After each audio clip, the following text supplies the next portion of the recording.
জনগণ, আজকে বাংলাদেশ সরকারের ক্রীড়ামন্ত্রী আসিফ নজরুল তিনি আজকে জানিয়ে দিলেন অফিসিয়ালি। হ্যাঁ, এবং বাংলাদেশ ক্রিকেট বোর্ডের প্রেসিডেন্ট তিনিও একই সাথে একই সুরে বলে দিলেন পুরো বাঙালি জাতিকে, বাংলাদেশিকে, বাংলাদেশ এবারের আইসিসি মেন্স টি-20 ক্রিকেট ওয়ার্ল্ড কাপ 2026 অংশগ্রহণ করছে না বা খেলছে না। হ্যাঁ, আজকে একটি মিটিং হয়েছে, আমরা দেখেছি। ক্রিকেটার ছিল, ছিল বোর্ড প্রেসিডেন্ট এবং বোর্ড কিছু কর্মকর্তা ছিল, সরকারের হয়ে আসিফ নজরুল যিনি ক্রীড়া মন্ত্রীর দায়িত্ব পালন করছেন বা ক্রীড়া উপদেষ্টা আমরা যাকে বলি। হ্যাঁ, কিসের জন্য বাদ দিয়েছে? ভারতের নিরাপত্তা জনিত এবারের আইসিসি মেন্স টি-20 ক্রিকেট ওয়ার্ল্ড কাপ 2026 খেলা হচ্ছে না বাংলাদেশের টাইগার দলের। মতামত আজকে নিয়েছে পুরো ক্রিকেটারদের, পুরো বোর্ডের এবং পুরো সমর্থক কিংবা সরকারের হয়ে আসিফ নজরুল আজকে সরকারের কথাটা জানিয়ে দিল অফিসিয়ালি। এতে ক্ষতি কার হলো? এতে ক্ষতি বাংলাদেশের ক্রিকেটের হলো। কিসের জন্য? বাংলাদেশ ধরেন এবারের বিশ্বকাপ খেললো না, বা ভারতে যেহেতু খেলার কথা বা আইসিসি বলে দিয়েছে হয়তো ভারতে খেলো, নয়তো নয়, ভারতেই খেলতে হবে। কোনো চেঞ্জ বা পরিবর্তন করবে না আইসিসি, ইতিমধ্যে জানিয়ে দিয়েছে। কারণ ভারতীয়রা বেশিরভাগ, ম্যাক্সিমাম আইসিসির কর্মকর্তা কিংবা প্রশাসনিক কর্মকর্তা কিংবা আইসিসি চালিয়ে থাকে এবং রেভিনিউ বেশি পায় আইসিসি বিসিসিআই এর থেকে। এখন বাংলাদেশ যদি বা বাংলাদেশ তো খেলছে না, 100% শিওর বাংলাদেশের জায়গায় অন্য দেশ খেলছে। বাংলাদেশ যদি না খেলতে পারে বাংলাদেশের কি সমস্যা হতে পারে? বাংলাদেশের সমস্যা মূলত ক্রিকেটারদের, যারা খেলতে চেয়েছিল বা যারা আইসিসি ইভেন্টে অংশগ্রহণ করত, তারা মূলত টাকা পয়সা, তাদের আর্থিকভাবে ক্ষতি হলো, বোর্ডের আর্থিকভাবে টাকা পয়সা ক্ষতি হলো বাংলাদেশ সরকার কিংবা জনগণ কিংবা ব্যবসায়ীদের ক্ষতি হচ্ছে বা ক্ষতি হয়েছে বা ক্ষতি হতে যাচ্ছে। হ্যাঁ, ক্রিকেটারদের রুটি রুজি সেখানে। আইসিসি ইভেন্ট খেললে, কিছু ম্যাচ খেলে টাকা পেত, কিংবা আইসিসি ইভেন্ট থেকে বাংলাদেশ দল কিংবা বিসিবি তারা অংশগ্রহণ করলে অনেক কোটি টাকা পেত, কিংবা অন্তত একটা ম্যাচ জিতলেও বাংলাদেশ টাকা নিয়ে বা 9 কোটি প্লাস টাকা নিয়ে, বাংলাদেশি টাকা নিয়ে ফেরত আসতে পারতো বা দেশে ফিরতে পারতো। কিংবা একের অধিক ম্যাচ জিতলে তো কথাই নেই, আরো টাকার অঙ্ক আরো জুড়ে যেত বা আরো বেশি টাকা পেত, টাকা নিয়ে আসতো। কিংবা সেমিফাইনাল ফাইনাল উঠতে কোনো কথাই নেই, আরো ডাবল 3 গুণ টাকা সেখান থেকে বাংলাদেশকে রেভিনিউ দেওয়া হবে না। কারণ বাংলাদেশ আইসিসি ইভেন্ট মিস করেছে।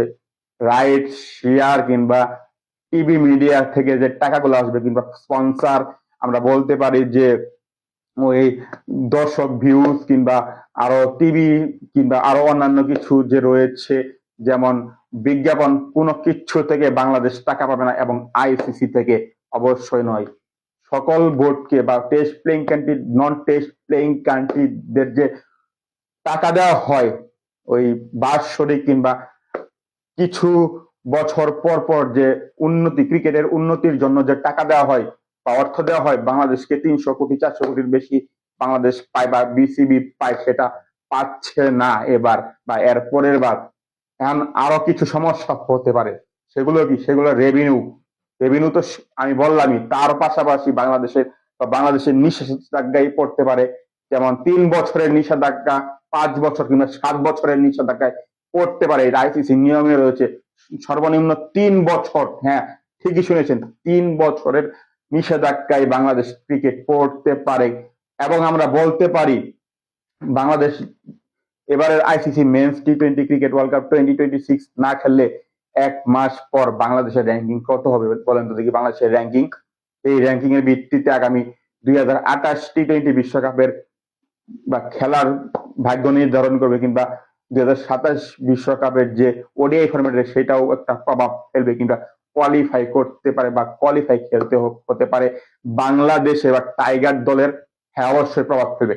বাংলাদেশ না খেললে অবশ্যই বাংলাদেশের র্যাঙ্কিং হবে 21তম র্যাঙ্কিং। আর 20টা দল, এর আগে যে 20টা দল রয়েছে তারা তো খেলছে আইসিসি নিয়মের, যে 20টা দল খেলবে সেই 20টা দল ব্যতীত আর সকলেই 21 থেকে শুরু হবে র্যাঙ্কিং।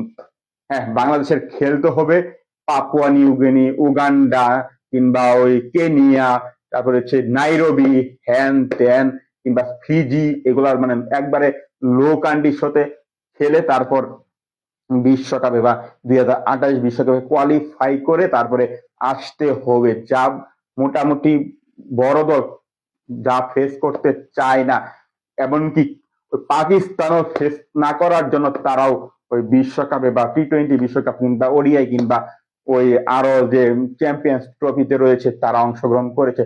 তারা তো বাদ দেয়নি, তারা জানে তারা যদি আইসিসি ইভেন্ট না খেলে তাদের র্যাঙ্কিং ডাউন হয়ে যাবে, আবার ওই ছোটদের সাথে খেলতে হবে। মনে আছে 1997 সালে যে বাংলাদেশ নাইরোবিতে, হ্যাঁ নাইরোবিতে যে খেলেছিল, প্রস্তুতি ম্যাচ খেলার পরে ওই ওয়ার্ল্ড কাপ কোয়ালিফাই যে মালয়েশিয়ার কুয়ালালামপুরে যে ওই ইয়ের সাথে বাংলাদেশের চির প্রতিদ্বন্দ্বী তারা হচ্ছে কেনিয়ার সাথে জাস্ট খেলেছিল ফাইনাল, তারপর ফাইনাল জয়লাভ করে তারা কোয়ালিফাই করেছিল 2000 সালের আগে 1999 সালের, হ্যাঁ ওডিআই বিশ্বকাপে যেটা ইংল্যান্ডে হয়েছিল। তারপর বাংলাদেশ টেস্ট স্ট্যাটাস, তারপর এই 27 বছর আর ঘুরে দাঁড়াতে হয়নি, কিংবা হ্যাঁ সব কয়টি ইভেন্টে বাংলাদেশ খেলেছে, শুধু কয়েকটা গুটি কয়েক আইসিসি চ্যাম্পিয়ন্স ট্রফি বাদে বাংলাদেশ কোয়ালিফাই করতে পারেনি। আর সব কয়টি ওডিআই বিশ্বকাপ, টি-20 বিশ্বকাপ, কিংবা আমরা বলতে পারি চ্যাম্পিয়ন্স ট্রফি কিছু, কিংবা টেস্ট চ্যাম্পিয়নশিপের সবগুলো আসর বাংলাদেশ খেলেছে। রেভিনিউ পেয়েছে, রাইট পেয়েছে, শেয়ার পেয়েছে, সবকিছু টাকা পয়সা আইসিসি দিয়েছে এই প্রথমবার। হ্যাঁ, এই প্রথমবার আইসিসির কোন ইভেন্টে টেস্ট স্ট্যাটাস পাওয়ার পর বা প্রথম বিশ্বকাপে অংশগ্রহণ করার পর, আইসিসি বিশ্বকাপে অংশগ্রহণ করার পর, হ্যাঁ 27 বছর পর আরো একবার মিস করতে যাচ্ছে বাংলাদেশ। এবং টি-20 যে শুরু হয়েছিল 2007 সালের থেকে, এরপরে কোনোবারই বাংলাদেশকে আর ঘুরে দেখাতে হয়নি। বাংলাদেশ সরাসরি খেলেছে কিংবা কোয়ালিফাই করতে হয়নি, সরাসরি কোয়ালিফাই করেছে। এবং এই প্রথমবার 2007 সালের পর এই প্রথমবার বাংলাদেশকে খেলতে হচ্ছে কোয়ালিফাই কিংবা বাদ পড়তে হচ্ছে বা খেলতে পারছে না। মূলত দু দেশের দ্বৈরতা, কিংবা বাংলাদেশ ভারতে যাবে না, নিরাপত্তার সমস্যা, মুস্তাফিজকে বাদ দেওয়া হলো, কিংবা আমরা বলতে পারি বাংলাদেশের ভেন্যু আইসিসি শ্রীলঙ্কাতে নিবে না, কিংবা আইসিসি আলটিমেটাম দিয়েছে, এইসব বিষয়। এবং বাংলাদেশ সরকার ঘুরামি করছে যে বাংলাদেশকে ভারতে পাঠাবে না, কোনো মতো গ্রুপ চেঞ্জ করবে না আইসিসি, কিংবা বাংলাদেশ পাঠাবে না। এবং আইসিসি চাচ্ছে ভারতের যদি এক জায়গা থেকে অন্য জায়গায় ট্রান্সফার করে নেওয়া হয় তবে বাংলাদেশ খেলতে পারে, এটা বুদ্ধি রয়েছে, বাংলাদেশ চাচ্ছে না। এবং গতকাল একটি ভোটাভুটি হয়েছে 21 জানুয়ারি 2026 সালে, সেই ভোটে বাংলাদেশ কি করেছে জানেন? বাংলাদেশ নাজেহাল হয়েছে। হ্যাঁ, বাংলাদেশ বিসিবি পুরোপুরি জাস্ট মান সম্মান খুইয়েছে, কিংবা বলা চলে হোয়াইট ওয়াশের মতন প্রায় হয়ে গিয়েছে। হ্যাঁ, আমরা যাকে বলি হোয়াইট ওয়াশ কিংবা ওই বাংলা ওয়াশ, কিংবা এবার হয়েছে ভারতীয় কিংবা ভারত ওয়াশ কিংবা বিসিসিআই এবং আইসিসি ওয়াশ হয়ে গিয়েছে। হ্যাঁ, 14টা দেশ তারা বাংলাদেশের বিপক্ষে ভোট দিয়েছে যাতে বাংলাদেশ ওই ভারতে গিয়ে বিশ্বকাপ খেলে। এবং আর যারা রয়েছে মাত্র একটা দেশ, বাংলাদেশ সহ আর একটা দেশ, তারা হচ্ছে পাকিস্তান, তারা ভোট দিয়েছে। পাকিস্তান বাংলাদেশকে ভোট দেওয়ার কারণ হচ্ছে পাকিস্তান ভারতের বিপক্ষে ভোট দিয়েছে বলে আমি মনে করি। যেহেতু ভারত পাকিস্তানের দ্বৈরথ রয়েছে, অতএব বলাই যায় বাংলাদেশকে জাস্ট ভিক্ষা দিয়েছে, কিংবা বাংলাদেশকে ইচ্ছাকৃতভাবে ছেড়ে দিয়েছে, তাদের ভোটটা বাংলাদেশের এগেনস্টে যায়নি। হ্যাঁ, যদি ভারত পাকিস্তানের দ্বন্দ্ব না থাকলে পাকিস্তান ও বাংলাদেশের এগেনস্টে গেত, এটা বুঝতে হবে। বাংলাদেশের যে কূটনীতিক এত বছর ধরে যে ক্রিকেট খেলে আসছে, কূটনীতিকে বাংলাদেশ খুবই দুর্বল। বাংলাদেশ পারেনি। বাংলাদেশ ফেল করেছে, বিসিবি ফেল করেছে, প্রত্যেকটা ক্রিকেট বোর্ডের প্রেসিডেন্ট ফেল করেছে, কোনো কিছু যোগাযোগ করতে পারেনি, কিংবা বোর্ডের সাথে বোর্ডের যে একটা সম্পর্ক সেটা গড়তে পারেনি, কিংবা আমরা জিম্বাবুয়েকে যাদের তুলেছিলাম হোটেল বা রেস্টুরেন্ট কিংবা মাঠে যাদের নিয়ে এসে নিজেদের মাঠে নিয়ে এসে বিমান ভাড়া দিয়ে কিংবা তাদের জুতার খরচ সকল কিছু খরচ দিয়ে তাদেরকে জাস্ট উঠিয়েছিলেন, তারা ব্যান হওয়ার পরে তারা উঠে আজকে বাংলাদেশের বিরোধিতা করেছে, কিংবা বাংলাদেশকে গোনা না ধরে তারা ভোট বাংলাদেশের বিপক্ষে দিয়েছে। তাহলে বুঝেন কি অবস্থা বাংলাদেশের কূটনীতিক, কি অবস্থা বা বাংলাদেশের বিশ্ব ক্রিকেটের অবস্থা কি। আপনারা বিসিবি, বাংলাদেশ ক্রিকেট বোর্ড, হ্যাঁ আমিনুল ইসলাম বুলবুল কিংবা বোর্ড কর্তারা আপনারা পুরোপুরি ফেল করেছেন। আপনারা ফেল করেছেন, ফেলার ফেলার ফেলার আপনারা কোনো মতে পারেন নাই এই কূটনীতিক ভাবে বাংলাদেশকে জয়লাভ করাতে। অতএব আপনাদের দায় অবশ্যই রয়েছে।